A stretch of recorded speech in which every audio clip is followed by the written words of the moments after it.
Welcome to Care More, Be Better, a podcast for people like you who care about the social impact of conscious companies and everyday heroes. Hear inspiring stories from those who put people and planet before profit and personal gain. You'll learn how you can make a difference, vote with your dollars, and get involved today. Here's your host, Karina Belizzi.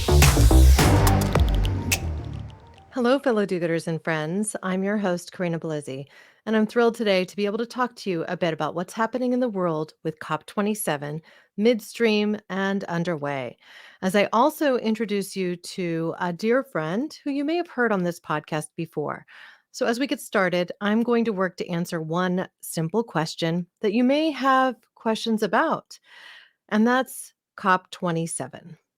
Now, COP27 is a specific climate gathering that moves from cities around the globe. It's a part of the UN effort where members and states come together for 2 weeks of climate discussion. There's an article here that I'm going to link to with show notes, which specifically shares with you how you can actually find out more. What is the COP27 summit? Presently, it's underway in Egypt. It's hosted from November 6th through the 18th, and you can expect renewed climate kind of commitments coming out of some of these countries. There is a bit of news on this front too, which I'll share in just a moment. COP stands for Conference of the Parties to the UN's Climate Change Framework and includes all the UN member states, plus the state of Palestine and the Holy See. UN non-member states, NEU and the Cook Islands, and the European Union, which negotiate as a bloc.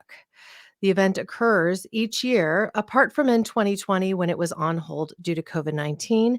And this will be its 27th year, so that's why it has the nomenclature of COP27.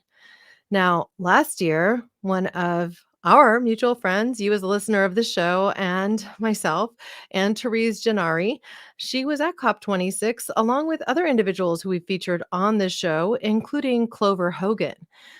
Now, I'm going to go ahead and give you a little bit of news. A few weeks ago, you met Sapora Berman. She is the founder of Stand.Earth and has been pushing for a fossil fuel non-proliferation treaty to be taken hold by countries around the globe. And she shared on LinkedIn just yesterday some great news. Tuvalu just called for a fossil fuel non-proliferation treaty at the UN climate talks. These are the sorts of things that we can expect and hope to come out of this gathering of thought leaders from around the globe. Now, it doesn't always happen, and many climate scientists and environmentalists have criticized the COP framework for really not producing enough change or quickly enough. But when we start to see events like this occur at COP27, there is some silver lining, there is some hope. We have more good news this week. Now, last week I hosted this via a live stream. I went ahead and I posted on my own YouTube channel an episode that I recorded of Nutrition Without Compromise with Therese Gennari, who is also known as the Climate Optimist. Well, we have more news yet. Therese, in her most optimistic act to date, has just given birth to a beautiful baby girl. She welcomed Eloise Jean to the world on Friday, November 4th, just 2 days before COP27 would commence. So, of course, she's not there this year. But she also had another announcement. Her new book is now available. So, in the span of only a few weeks, she both introduced to the world her first baby, a work in progress of 10 years that is the Climate Optimist Handbook. And now this beautiful baby girl. So I want to ask all of you to join me in congratulating our favorite climate optimist, Therese Gennari, for welcoming to the world this new, bright and beautiful baby girl. As I let another episode play out, this is my second interview with Therese Gennari. The first was on the Care More, Be Better podcast just about a year ago. And this one now on changing the narrative on climate change. We can all be more optimistic. We can all approach our daily lives with just a little bit more activism, pride in ourselves and our planet, and our ability to push for change as we are introduced again to her work and we learn about her brand new book, The Climate Optimist Handbook. There is a word or two in this book by Paul Hawken, a mutual friend who we also interviewed on this podcast last September around his work with regeneration, ending the climate crisis in one generation. We can actually tackle that feat together. And Anne Therese's handbook, her guide, her Bible, so to speak, is one way to get there. So without further ado, I'm going to let this episode play out. And I thank you for joining me for another great discussion with Anne Therese Gennari. Okay, I should show up for activism because I should do this. It's my responsibility to save the world for our kids and future generations. I mean, yes, if you want to tell yourself that, but it's not going to work in the long run. You're going to get very tired and overwhelmed. Instead, say, well, okay, we live in a world that isn't working. We all created it. I was actually born into this world too, so it's not technically my fault because it was already kind of set up for me to continue to ruin the earth. So take off that responsibility piece and instead say, well, I do live today though, and we have this incredible opportunity to create a whole different world, and I am to be here for that. So it may not be my responsibility, but I have an opportunity here to participate in this. And how exciting can that be? So again, just tell yourself a different story and just start like digging in where it feels good for you to start. Maybe you do want to go to your city council because you're there, you're really amped up and excited. But if that's too much for you, start somewhere else and just continue to build up. Welcome to Nutrition Without Compromise, a podcast brought to you by Orlo Nutrition. We believe that nutrition shouldn't be an either or, that you should never have to sacrifice your morals for your health or that of our home planet. Join natural products veteran Karina Belizzi and experts from around the globe as they discuss healthy solutions that are better for you and better for the planet.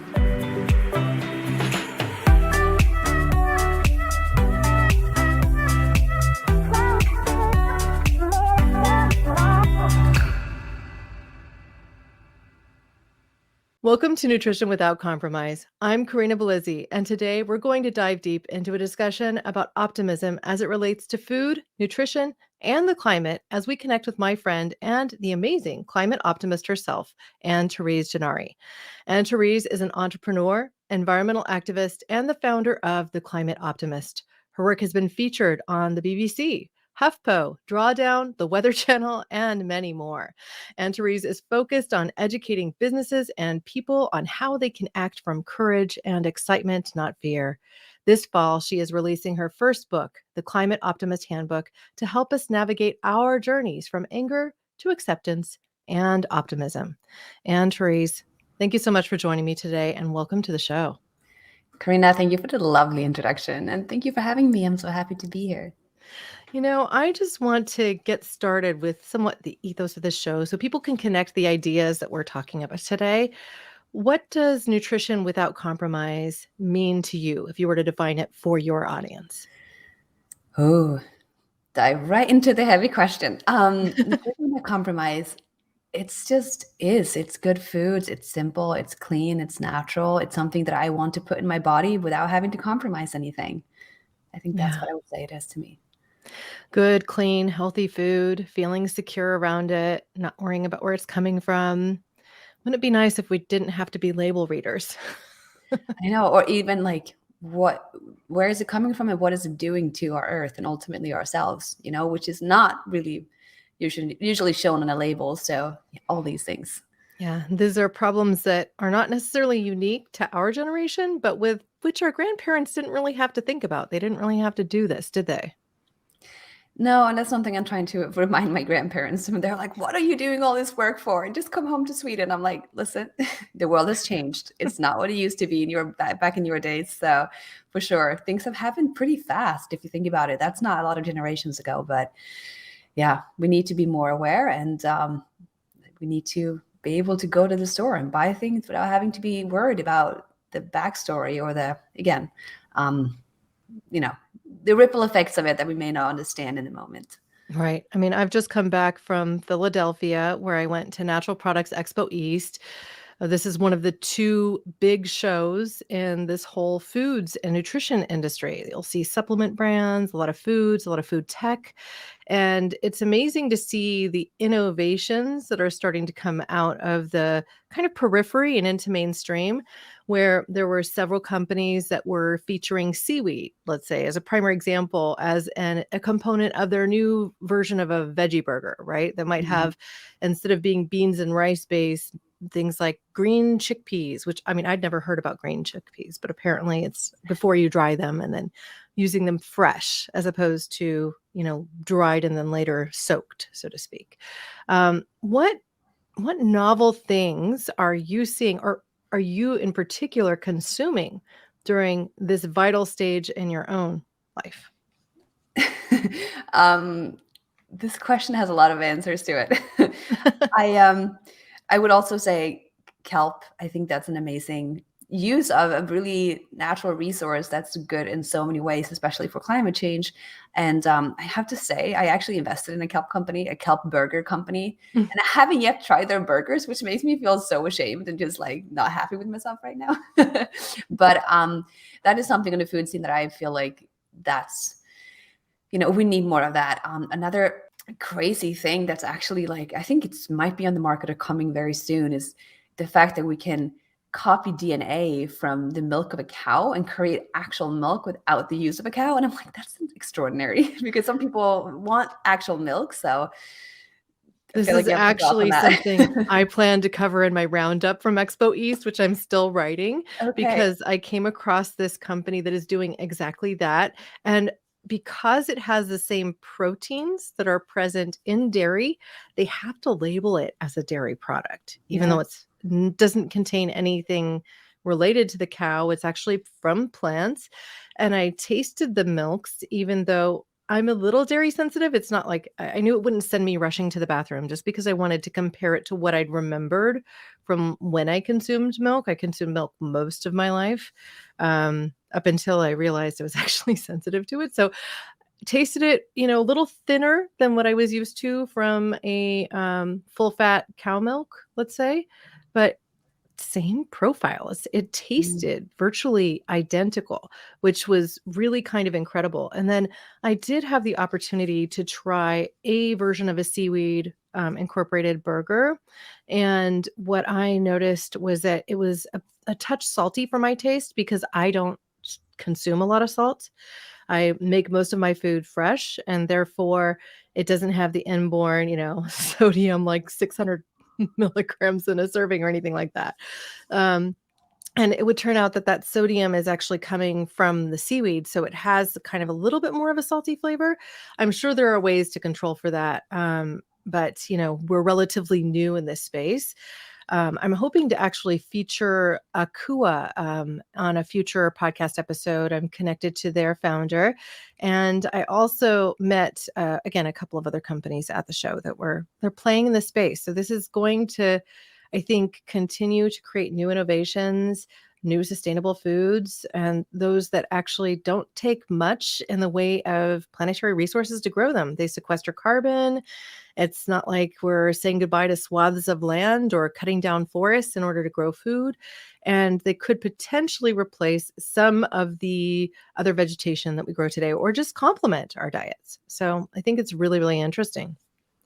Yeah, I think in general, I think it's very exciting. It's in a very exciting space to be in and to be aware of, because I think a lot of things are going to come just in the next few years that Right. are going to blow our minds. Like what? And then we just get used to it. That's something that we just take for granted, but that's how the world works. Well, the few mind blown moments I've had of late relate to some of the work that we're doing at Orlo Nutrition. And this is perhaps news to you, but we grow spirulina at our aquaculture plant house in Iceland. And we've been analyzing that spirulina and comparing it to stuff that is grown in open ponds because this is in a closed system. It's controlled with artificial intelligence, right? So we dictate what is fed to the algae, or the cyanobacteria in this case. We're able to only give it what it needs to grow and thrive and nothing of what it doesn't, right? And there's no infiltration of other algae strains. This also means the algae it becomes super blue as opposed to the traditional blue-green algae of what you would see. Mm. And it produces methylcobalamin form of vitamin B12, which the algae growing in open ponds doesn't do. And that's the most bioavailable form of B12. So it was a mind blown moment for us from a research perspective. And then to also find that, the essential amino acid compound, the entire panel grown by spirulina, is essentially comparable to the proteins that you would find in a cow using 99% less land and water resources.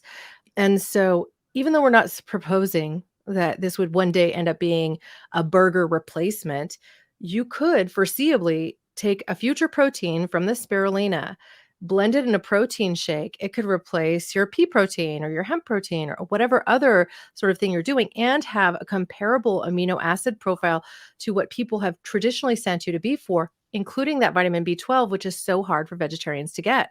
And so I'm super excited by that. I know this is a development which will come, 6 months, a year, 2 years down the road, because we're not quite to the spot where we can formulate foods yet with it, but it's on the horizon. And so it's very exciting to see technology, nature, world's first plants start to play these roles and kind of bringing this all together. Yes. I'm just, trying to take it all in. It's really, really cool. Yeah. So, as we talk about nutrition, I mean, you're presently, what trimester are you in? Are we revealing to the world that you're Oh my pregnant God, today? it's way too real. I'm like a few weeks away now. So I am deep into my third trimester, Mhm. and it's catching up with me that I'm pregnant. So yeah, the baby is about to be here soon.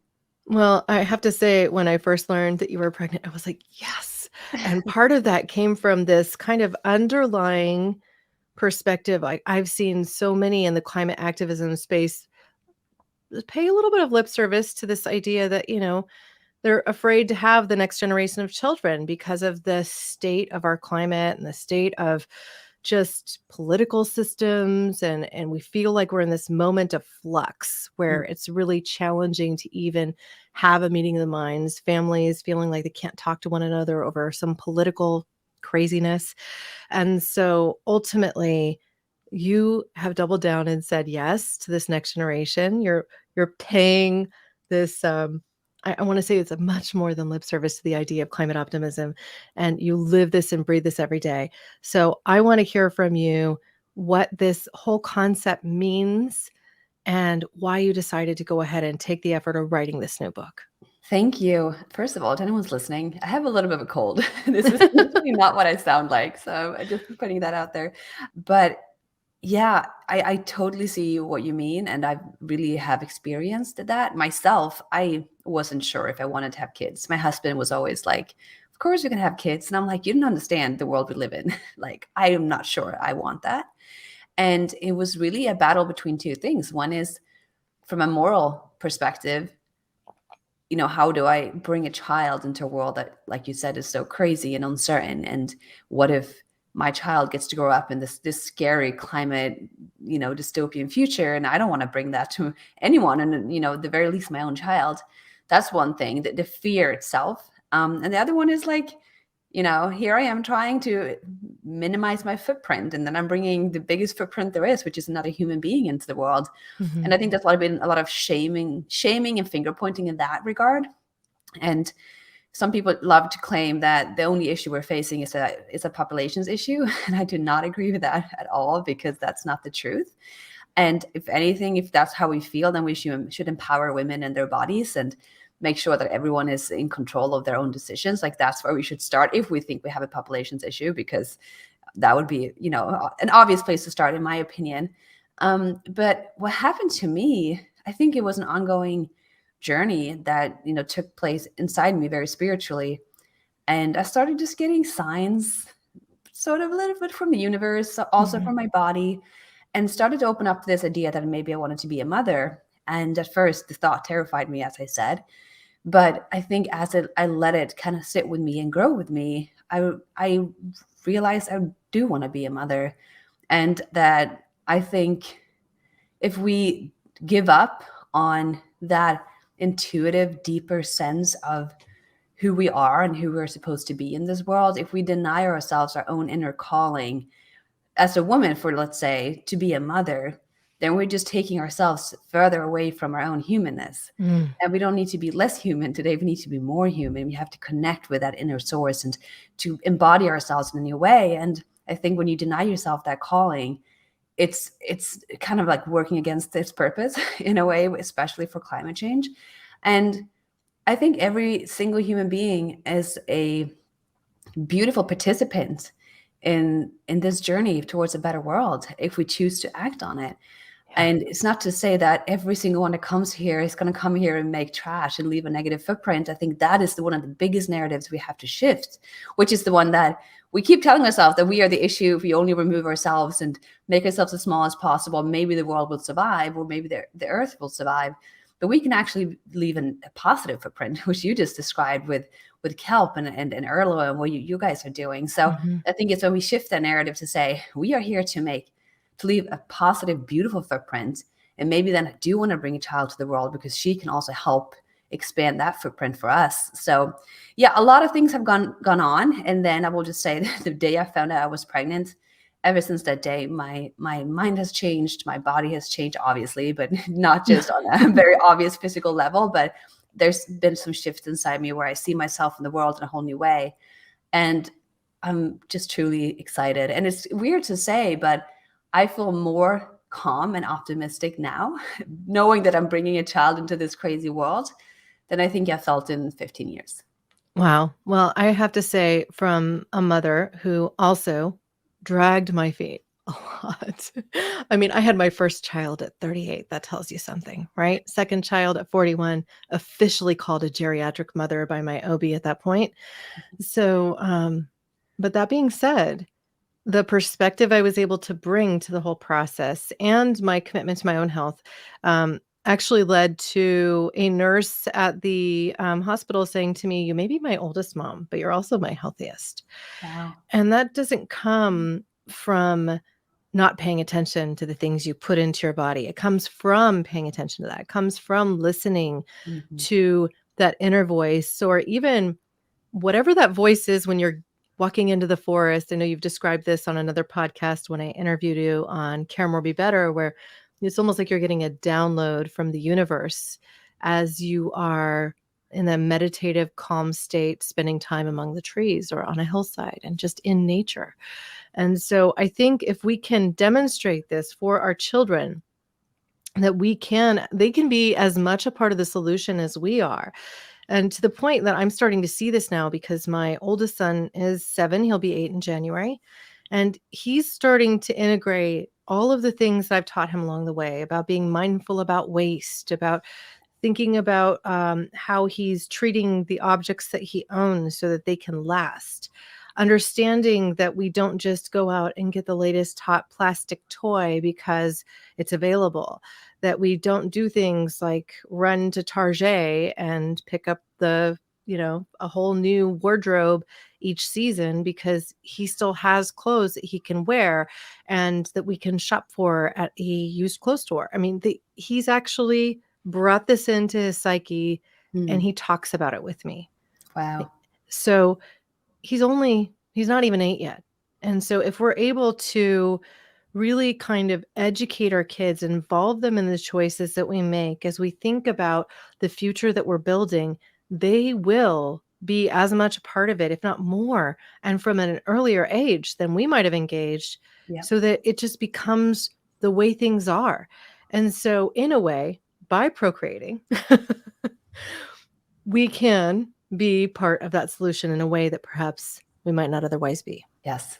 And thank you for calling me the most, I don't remember exactly your words, but something about the most climate optimistic act you've seen so far from me. Because I feel that way, it's really manifesting my belief that we can get this right, and trusting the journey. But not to say I'm not, worried or afraid. Some days I'm kind of terrified about where the world is headed, and that's totally fine. But I think, like what you just said, we need to create a new generation that just takes certain things for granted, and those are going to be the things that we don't take for granted, right? So like we got to kind of break that generational amnesia that we are kind of stuck in right now, where we just assume this is how it is. And of course, we just grab a plastic fork and throw it out because that's normal, which shouldn't be normal when you think about it. But they can grow up with a different normal, and we get to play a part in creating that new normal. And I think that's really what makes me excited. Well, you spoke to something else, those plastic utensils. My son had asked me, Mom, will you come back from this trip with a gift for me and for Roland? And so these are, my kids. They want me to come back from a trip with something special. And so I went and actually found some new bamboo cutlery that was on exhibit at the show and got them each their own little kit so they can put them in their lunch boxes. And they were actually as excited about that as I might have been as a 7 or 8-year-old when my dad brought me a stuffed animal. It just communicated to me that it doesn't necessarily matter what it is. It's just that there was intention behind it, that you brought something special. And, a toy doesn't have to be something that just, is a stuffy that sits on your bed. That's not to say we don't have stuffies. We do. I mean, I think Good to know. you need balance in your life. All right. Well, one of the things I was hoping you could share relates to the content of your book because, so much of what you do, you lead workshops, you help people kind of discover how they can step into their own personal brand of activism in a way. So what can they expect? What can these individuals who come and discover your book, the Climate Optimist Handbook, what can they expect from it? Yeah, and I never really answered your previous question why I wrote it, but maybe this can be tied into this question.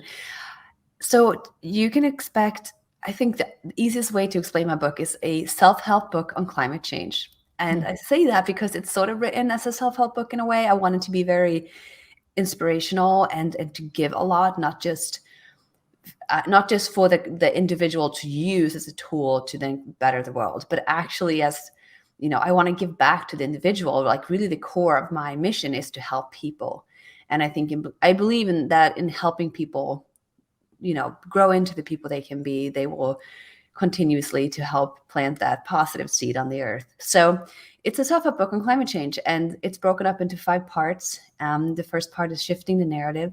So it's all about what I burned for, which is shifting the narrative on climate change, on the stories we tell ourselves and how we see the world, just to give a little bit of a different perspective on what's actually possible if you just kind of turn this a little bit here and see, what's the backstory to this, or what's the other side of this issue that we're facing.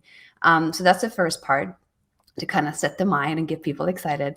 Second part, actually now my brain is not working. Pregnancy and a cold. I don't know if these are going to come in the right order. I'll just drop out what the different parts are.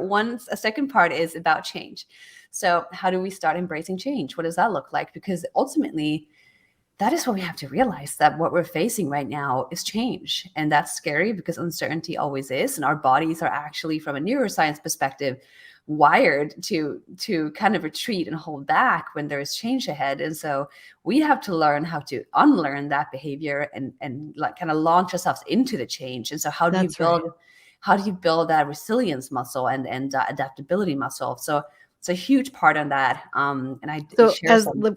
Let's pause there for a second because you actually host a podcast that's on pause, but, understandably so, called Hey Change. Yeah. And I just want to put that out there as a resource because you have many very interesting interviews that help people kind of educate themselves on that process and dive deeper. So I will include a link with show notes to your show. I believe the last episodes you produced were in March of last year, but who knows? Perhaps it will come back soon. I hope so. I actually have a backed up list of people that I'm supposed to interview. I just have had to focus on a few things, the book being one of them, growing a baby being another. Right. But I want to come back to the podcast because I do love it. It's so fun and gives so much. But yeah, so how do we embrace change? How do we learn to kind of flow in that change and to get excited about it? So that's a huge piece of my work and also a big part of the book. A third part is optimism. What's the science behind optimism? Why is it important? How do we create optimism? Because I believe we can't just choose it, because that's going to come back and bite us. We have to actually participate, and in doing so, create our own optimism. So a big piece on that. Then there's a piece on choosing empowerment. So what does that look like? And that's really where we get to embark on that journey and start implementing change. And what does it mean to be a leader in our own lives? What does it mean to be a leader in our communities, in our families? We don't have to become the next Instagram sensation, or Greta Thunberg, who's like marching and joining, like having thousands of people join her. That's not the kind of leader everyone has to be. But we can all be a leader in our own lives and regain that agency, which I think so many of us are lacking right now, which is why we're so anxious. We feel like we don't have control. So how do we become that leader for ourselves and for others?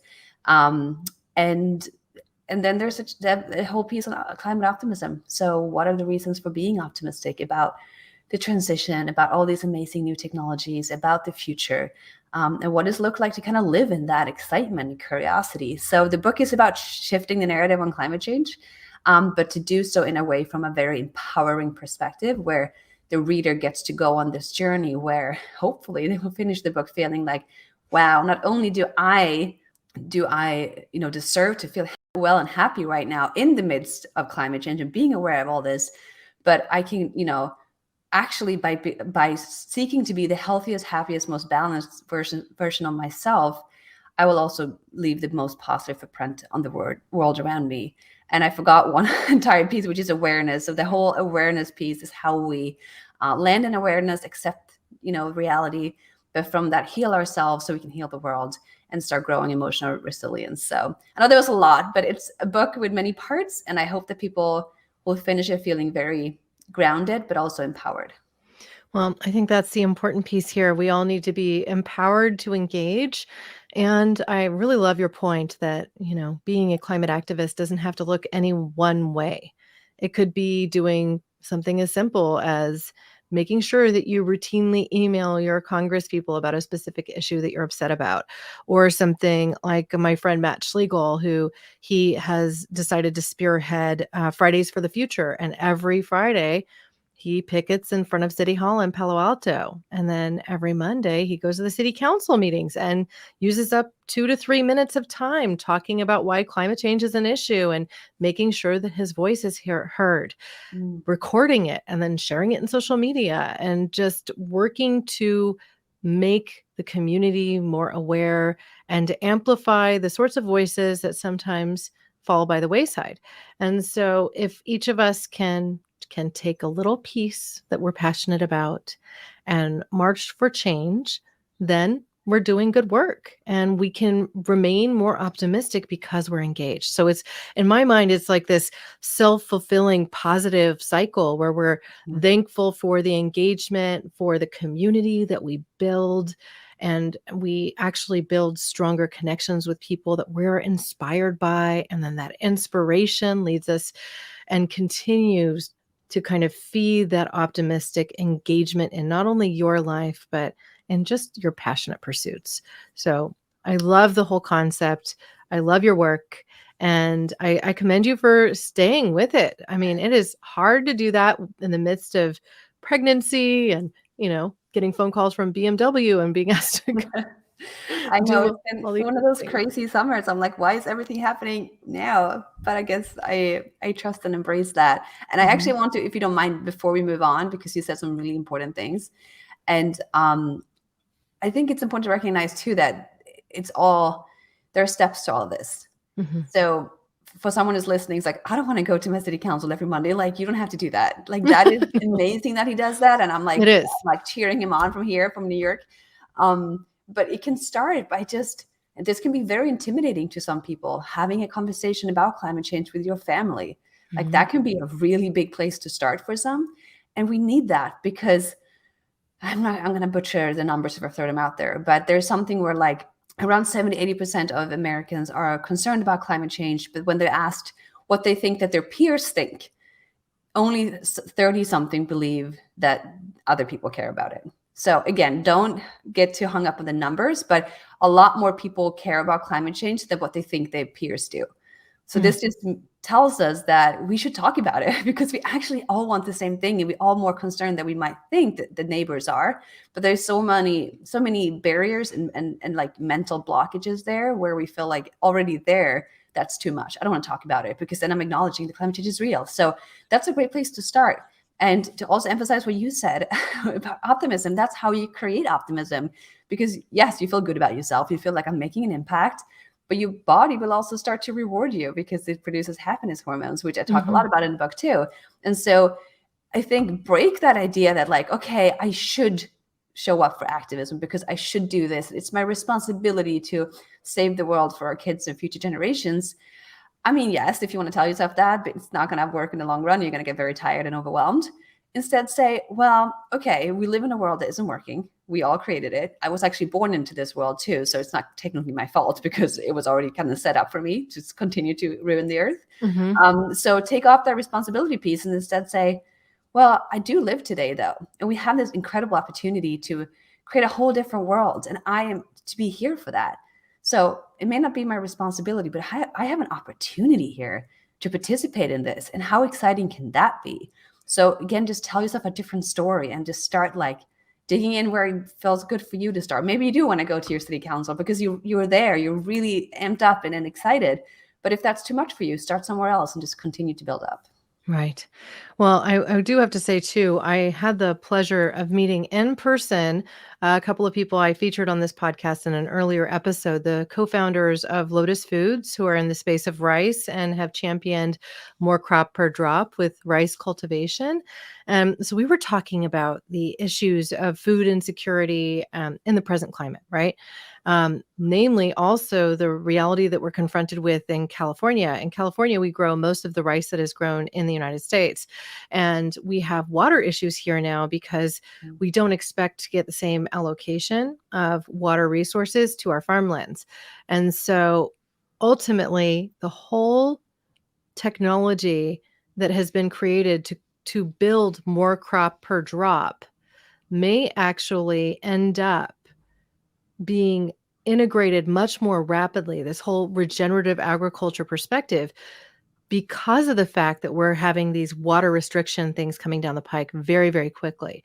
And so even though harvests this year are likely to be affected and affected negatively, I think it's going to inspire the kind of change that we need to see long term for a more healthy food system in a local basis, at the same time that we have to exercise some chops and look at global food systems and collaborate around the globe and open our connections to ultimately understand that we are one people on one planet and we're all in this together. It might be a crazy race through space, but we have the ability to move forward with optimism, create solutions that are going to create the future that you envision, which you once described for me. And so before we wrap, I'm going to have to ask you to do that too, because I think that part of remaining optimistic, whether it be about our food systems, our nutrition, our families, our futures, our climate as a whole, we have to be able to envision what that beautiful future can look like. And so I want to give you the floor. Okay, I get to tell my story. And yes, Karina, you're so right. We do have to envision that future. And I invite everyone who's listening to do this on your own. Sit down and meditate or whatever, go for a walk and just see what comes to you. Like if you were to really remove those barriers of what's possible, what could the future look like? How could the future feel like? And what are some of the sensations that you feel in this future? I think it's really important that we do visit that future quite often. And I feel like I always talk about cities, but I do live in New York City. So it's kind of what my reality is. And I think where we need to see the biggest changes and also where a lot of the biggest changes are possible because there is a system in place and we can create massive changes rapidly for that reason. But a future I'm envisioning is I'm walking down the street and the air is really fresh because there are trees all around me. There are birds singing from the treetops. And you know, if I look below, there's greenery, little gardens, and there are benches to sit on, and almost at least 50% of the streets in New York have been converted from car streets to walking streets or biking streets. And all the city bikers now have a really safe place to bike around, which is not the side of New York City busy streets. And yeah, it's not quiet at all. It's a very lively city. There's people talking. There's coffee shops with like a very European style where there's, you know, like outside seating on the patio and on the street and people conversing and having fun and laughing. And there's music and street musicians and a lot of culture because that's what New York is known for. So all that is still here, if not amplified, but you can hear it too because all the noise is gone. All the drilling and all the cars and things that we just took for granted in our old days. It's gone because we don't need it anymore. Our transportation are very quiet, electrically driven trains. And we do have cars still, but they have a completely different purpose than the cars we know today. And we don't really want cars in the same regard, because back in the day, we used to spend so much time and wait so much time in our cars, getting frustrating over not finding parking, getting home late for dinner. My husband happens to be there.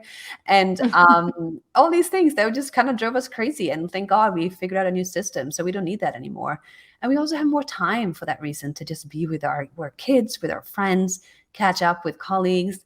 And the human mind and the humankind is just on a very different level. I mean, there's still pain, there's still insecurities and injustices, because it's just the world, but it's different these days because we have reached a new level of nutrition in our bodies, which thank God we figured that one out. And we have more energy again, and we have more space to think and reflect and recoup, which turned out to be a very, very essential piece in our evolution and our survival as a species. So I can't wait to be there, walking around the streets of my daughter, who will be whatever age she will be at that point. But it's a future that I look forward to. Well, I can almost hear the birds singing. So thank you so much for that vision. I think it's important that we all envision our own personal best future. And whether that be in a city like New York or one like Paris, where they might be closer to that reality today, given their commitments, or often a countryside farm. I mean, it doesn't have to be any which way, much like what your activistic streak might be. You can choose almost anything. But it's the future that you envision. And it's my belief that by doing so, you get closer to that reality. And even just spending a little bit of time reflecting and thinking about what you really want your future to be, you'll lead a more happy and healthy life. Yes. Yes. And you feel your optimism too. Yeah, that's for sure. Well, I will be sure to include links to where you can learn more about everything that you're doing, and Therese, with show notes. Do you have any other closing words you'd like to leave with? Just get excited. Just allow yourself to get excited and recognize the incredible opportunity you have right now to participate in this shift, because you don't want to miss out. We can both tell you that you don't want to miss out. And it's a truly rewarding way of life. So just dive right in there, get excited, and let's create a better world. Yes, fantastic. Thank you.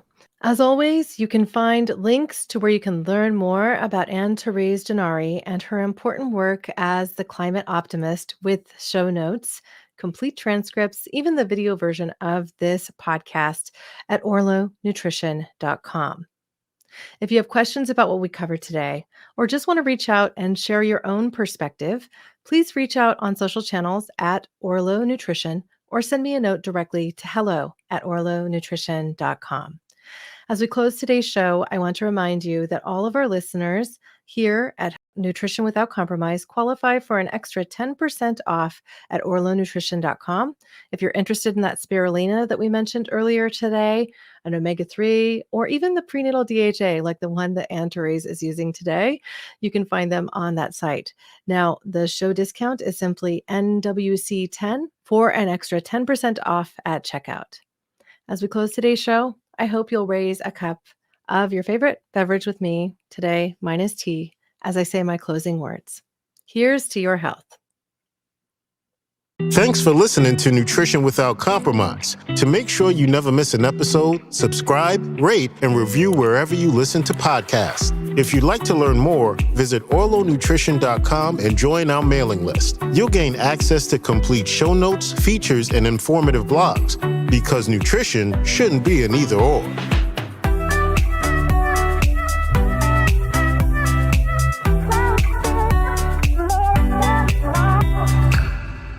I hope you enjoyed this interview episode of Nutrition Without Compromise, as I got to dive deeply with our friend, the climate optimist, Therese Gennari. The reality is her work is critically important to keep people inspired and engaged, to ultimately push for the change that we need to see in the world, be it through their participation in events like that called COP27 on the global UN stage, or in their local communities. I encourage you to check out her book because it truly is a transformational guide to motivate you and keep you engaged. And I hope that you'll go ahead and add something like COP27 to your list of news items to stay apprised of. You can set up a Google alert or simply come back here to the podcast for Care More, Be Better. I will continue to share news as I learn about new developments, and you can also tune in on social channels. If you have a topic that you'd like to see me dive into more deeply here on the podcast, I also encourage you to reach out. You can send me an email to hello@caremorebebetter.com, or you can message me on social channels at caremorebebetter. I am most active on Instagram and LinkedIn. Thank you for being a part of this pod and this community, because together we really can do so much more. We can care more, and we can be better. We can even regenerate Earth. Thank you. Thanks for listening to Care More, Be Better, a podcast for social good. To make sure you never miss an episode, subscribe, rate, and review wherever you listen to podcasts, and share with your friends to help us reach more people and spread more social good.